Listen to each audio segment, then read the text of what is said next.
We're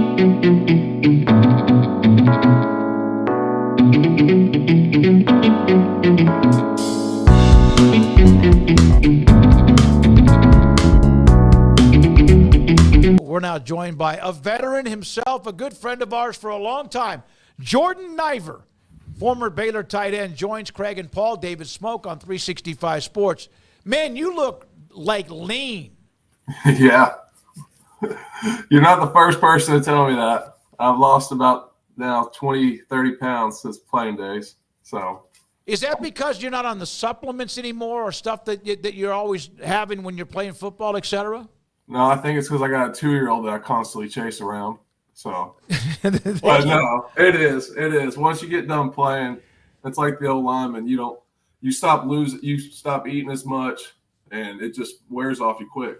So I can't lose any more, else I'll look way too skinny. You guys just had another kid, right? Yeah, we got a 4-week-old now, so I got 2 boys. So, hey, congratulations! Yeah, yep. Congratulations. Both set records in the height chart, so we're good there. So there's those jerseys from your wife, and she played at Baylor, and of course you did. Part of those championship years at Baylor. They're celebrating 13 and 14 this weekend. Saturday night, there's, of course, events on Friday and even Saturday morning, afternoon. What does this mean to you as a former player and all the others? Oh, it's just exciting. All of us guys, a lot of us haven't been in touch in a couple of years, and now just Baylor bringing us back and getting us all together. We're got in touch. We're constantly texting. It's just an opportunity to come and celebrate and relive memories that, you don't forget.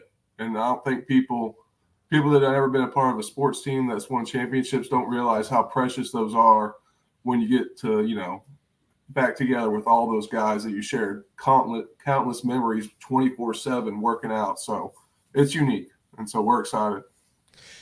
You guys, it's TCU. It's the big rival. You were kind of the last team that was on top of that TCU rivalry. How much?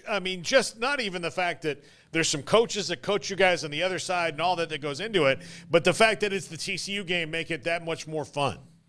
It is. It is. It was considered our big rivalry. When we were playing, and there was hate.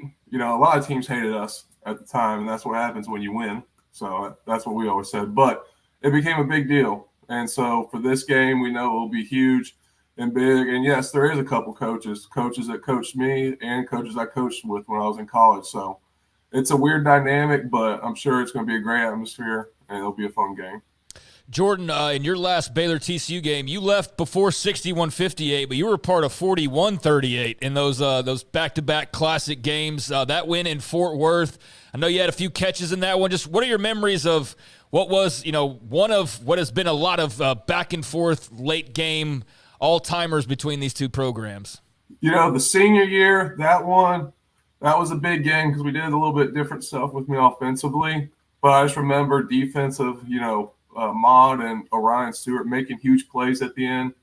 My sophomore year, it being the first year ever playing and first game with RG3 and catching my first pass to the touchdown, that I'll never forget that moment, that environment. After that, I felt like I could do anything, play in any scenario, especially when, we were down at the end of the game after we were up by, I think it was 4 touchdowns. And just to come back, that kind of set the tone, I think, for our core group of players, that TCU game in 2011. So kind of set the stone. That's kind of the foundation we built off for the next 3 years. That game against TCU at Floyd Casey was the year after they had hammered you, Baylor, up at Amon Carter, and basically made you rub your nose in it, right?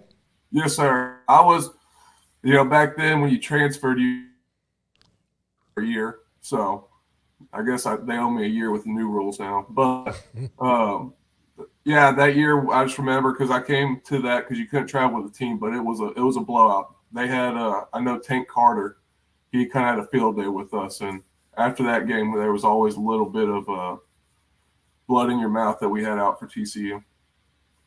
And that's what makes it so unique with Kaz now being there, because he's the one that got into it with the fan, right, as they were walking out of the stadium down the tunnel to the locker room? Yes, sir. Kaz, he's one of a kind now. Kaz, he's going to love you. He's going to coach hard. And he's going to speak his mind. But I do know he is a great influencer of young men, and what he does works. I'll tell you that 100%. What did he catch you eating that you never ate again while you were there? Oh, I did the chocolate chip waffles a lot, and I remember some days I'd load it up, and he'd come and just push his hand in that waffle and squeeze it as hard as he could, and then just walk out and just leave it there like now you're going to eat it. And after that, you're just like, okay, all right. One day I thought about eating his face, saying I didn't care, but I don't know. So, but no, he would do that to some of us. He'd see something, he would just walk up to your plate, take that big hand of his, squeeze it, and he would just look at you with the death stare, saying, "You know better," and we did. So, Jordan, this is kind of off of just Baylor specifically, but as a tight end, how much have you enjoyed or been entertained by just the evolution of the position and the importance that the position has taken on in recent years? You wish you maybe would have played a little bit later to get a little more action, or just kind of what are your thoughts on the tight end spot that as we've seen it grow? Yeah, it's grown. It kind of started that evolution, in when I was playing, but now it's gone so much where some of these guys are so dynamic in the pass game. The hard part is finding them with the attitude to block. It's the one thing about blocking is you got to have attitude. You can teach them technique, but now the way that they're used in the pass game and they're so skillful, a lot of these guys are leaner, twitchier, and so I say you see some of your biggest freaks on the team playing tight end, and it's one of those tough positions. And the hard part is at high school, you can't find a lot of guys because a lot of high school systems, they do what's best for their players. And so they'll either be a receiver, DN, and you just got to mold them. So it's all about projection, especially. And, if one of them turns out every 2 years good that you recruit, you're lucky. And what you can do with them and how it affects defenses, different formation groups, and all the personnel that you can do with them, it definitely drives DCs crazy. I do know that. They're what we offensively can do when they're on the field expands and limits what defenses can call, in my experience. By the way, Jordan's down in Magnolia, near the Houston area, at Quanta Infrastructure Solutions Group as a project manager. What does that do? What's the business? We're the largest. We have the largest lineman workforce, electrical linemen in the country. Our position within Quanta, there's like 200 companies, and we're a huge EPC, which is engineering, procurement, and construction, seeing a whole project from start to finish of management group. So with a lot of these utilities now given huge contracts, upgrading, for instance, like you've seen Hurricane Beryl here in Houston, where they're doing these huge upgrades to distribution systems or substations, especially in Texas. We are the management and one-stop shop for the client, which is these utilities. So Very, very interesting. I'll take two. Well, I don't know if I need it, but Yeah. just to help you out. there you go. Jordan, we had Bryce on the other day. You guys had, and he did in particular, an unbelievable chemistry with all of you guys. But as far as tight end, like you were, kind of the Swiss Army knife of that offense because of the way that you could block and the way that you could kind of covertly run little pick plays and not get caught doing it. All of those things. What was it about you and Bryce had a very deep chemistry out there on the field that just kind of seemed to click without you guys having to say much to each other? Yeah, I think with Bryce, we came in at the same time because he gray shirted, and I had to sit out that year, and we went through the whole program of scout team, the Agogi off-season training. So we roomed together. So to start off my career, we worked together constantly. And when you start that feedback then, and then obviously he had to take his time to get to the position he was at a year or two, but he was constantly watching and always asking questions. And he was in that tight-knit group of all of us. So, when we were outside of football, we were still talking football 24/7 or what we were going to do. And I think that's where most of your growth happens within teams is these nowadays, a lot of these players, I don't know how much they get together outside of the locker room, but that's where your true bonding and true talking ball, what we're going to do here and all that stuff, how you continue to enhance in my experience and grow. And that's kind of what shows out there on the field. So I know it's been a matter of time where A lot of people have moved around and gone different places. Kendall Browse has bounced around now at TCU. Jeff Levy's bounced around now at Mississippi State. How often when you're watching a game, though, nowadays, do you see the influences of what you guys were doing back then all across the country on Saturdays, whereas it was more, you guys were kind of stereotyped as being almost gimmicky back then. Yeah. And niche now is the fancy way to say it. Yeah. And now it's like it's what you see all over the place. Well, you look at it like Lane Kiffin, he's running most of the stuff. He learned it from Kendall and then also Lev. And then you got Heupel at Tennessee. People don't realize that Lev was calling it when they were at UCF and we were playing against them when we were at Tulsa. And Heupel's carried those same principles. And I think a lot of people get confused with the wide splits and the deep shots. It's all about the run game and finding one-on-one matchups. And I think when people finally it clicked in their head of how simple it can be, and then you take your shots, but you've seen it grow. But it takes a lot because it's outside the box and people doesn't think it can be that simple for them to go all in. And when you go all in, you look at all these top offenses, and a lot of them are running some variation of what we've done. So it definitely is great to see. And I'm just glad that we were part of it and kind of started the trend. Yeah, and you were one that was a hammer for the offense, and there's no doubt what you did. But whenever you did catch a pass, did you go back to the huddle and go, throw it to me more? Did you get to be a diva? I wasn't, because I looked around and you had Antoine Goodley, you had Terrence Williams, Kendall Wright, Tevin Reese, Levi, these guys that ran 4.25s. And I was like, if I'm going to get on the field, I better learn how to block.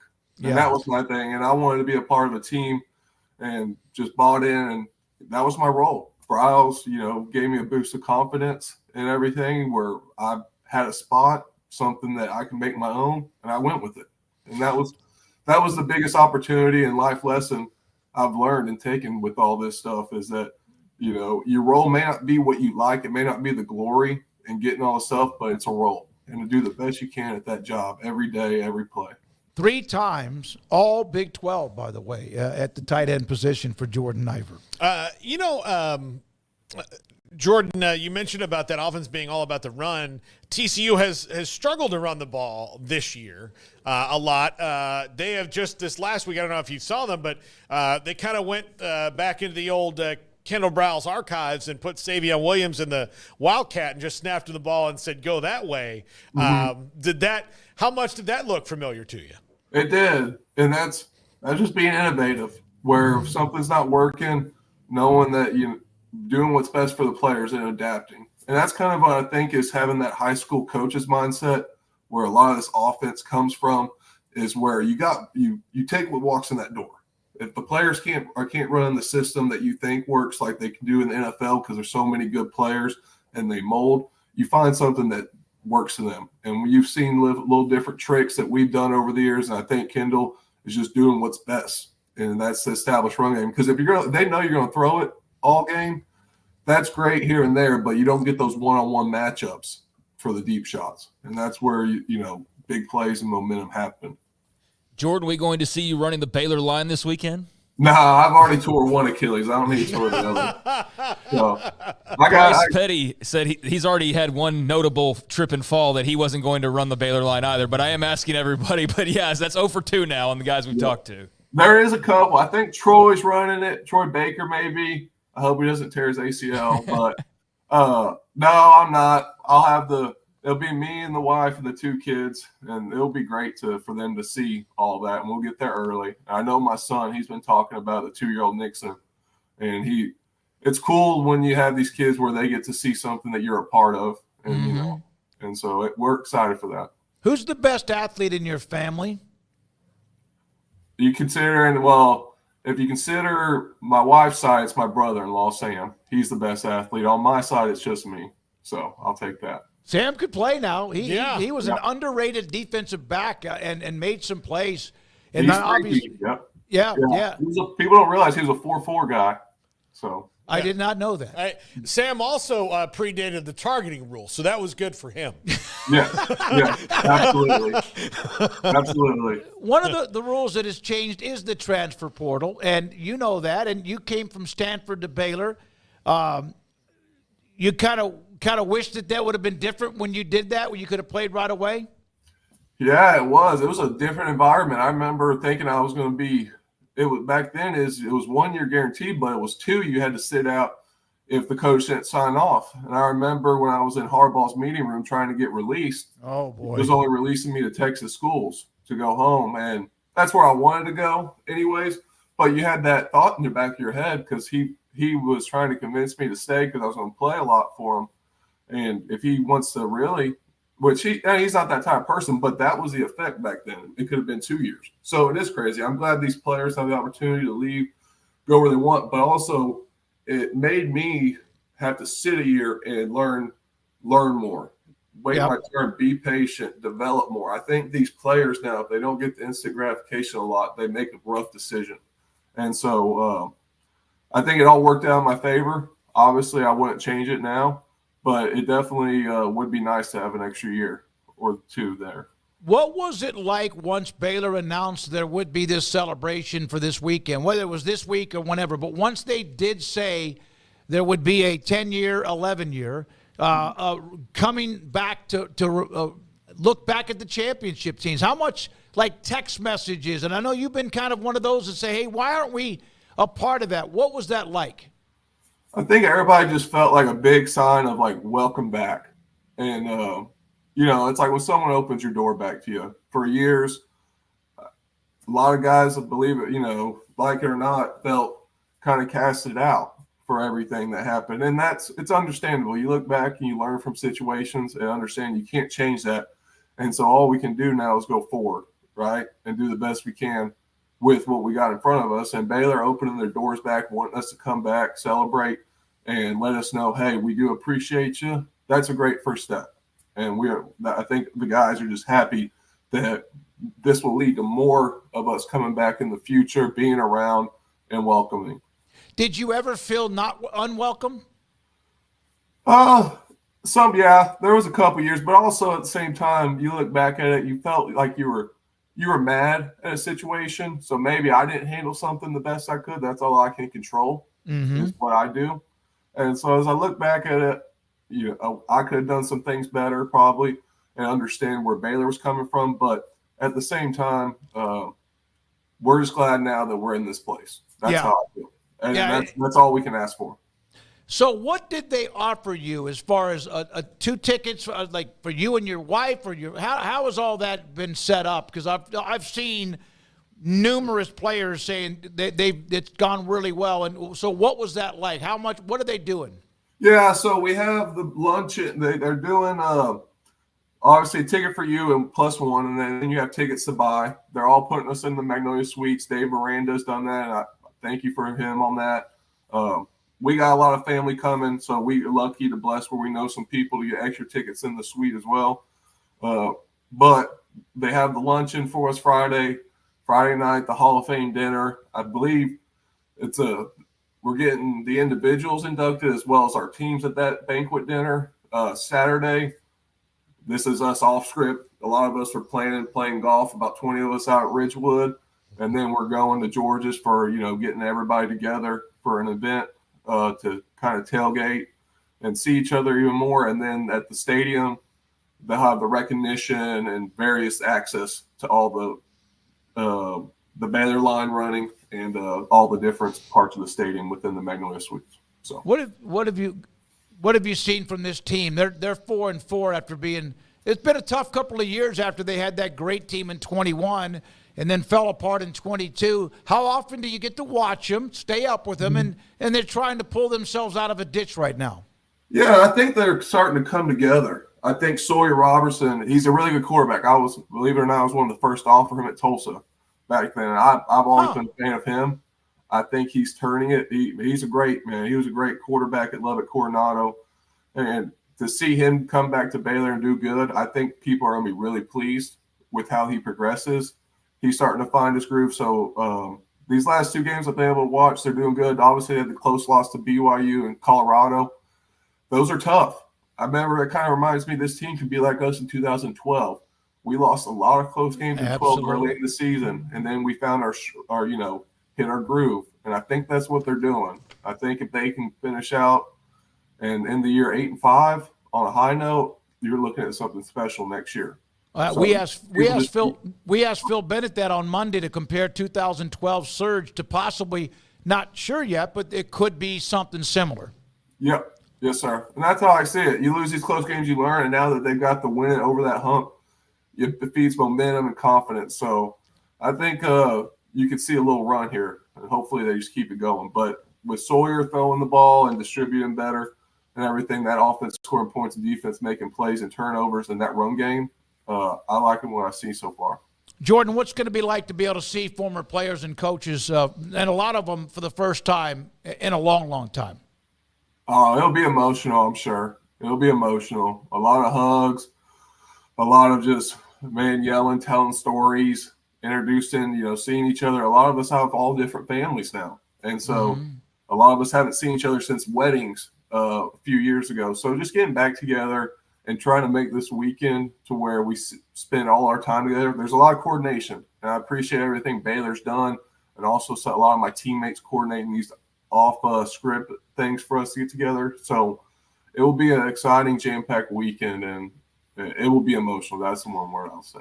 One of our viewers, I'll close it out with this, S. Michael DeHart. He goes, tell Jordan, a West Virginia fan, he knows exactly what he does. My dad was a Class A transmission and distribution lineman for Appalachian Power Company in West Virginia for 38 years. Texas Power and Appalachian pre-owned by AEP. So he just wanted to say he knows what you were talking about. So yes, sir. We do a lot of work for AEP. So thank you. Appreciate it. Good luck. Yep. Have fun this weekend. It's great to see you. Appreciate it, Smoke. Thank you all as always. Talk to y'all later.